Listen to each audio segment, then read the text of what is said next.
वसुधा का दिल इस समय तूफान की तरह उबल रहा था। देव की हर एक हरकत और उसकी माँ के अचानक किए गए ऐलान ने वसुधा के दिल में आग लगा दी थी। जैसे ही मीडिया के सामने देव की मां ने घोषणा की कि देव और नंदिनी की शादी पक्की हो गई है, वसुधा की आंखें फैल गईं। उसकी सांसें रुक सी गईं और दिल तेजी से धड़कने लगा। उसका दिमाग सिर्फ एक ही सवाल से घिर गया था, यह कैसे संभव हो सकता है। वह अब बस खड़ी थी, जैसे कोई तूफान उसके अंदर से बाहर आने को तैयार हो। वसुधा का गुस्सा इतनी जल्दी थमता नहीं था। उसने एक पल के लिए अपने हाथ जोड़कर खुद को संभाला, लेकिन फिर अचानक वह देव की ओर बढ़ी और उसकी कॉलर पकड़ ली। उसकी आंखों में क्रोध और दर्द की मिलीजुली आग चमक रही थी। उसकी आवाज कांप रही थी, लेकिन शब्दों में ठंडक नहीं थी। तुमने कैसे मेरी भावनाओं के साथ खेला, देव? वह चीखी। यह पल न सिर्फ वसुधा के लिए, बल्कि वहां मौजूद हर किसी के लिए भी भारी था। इसी बीच वसुधा के पापा भी सामने आए।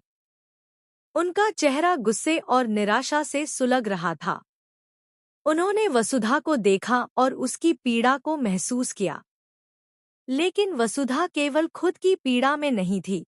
उसका क्रोध उस समय अपने चरम पर था जब उसने देखा कि देव की मां कितनी सहजता से अपने बेटे की शादी किसी और लड़की के साथ पक्का करने का ऐलान कर रही थी। मीडिया के कैमरों की चमक और कैमरों की क्लिक की आवाजें सब कुछ और भी गंभीर बना रही थी।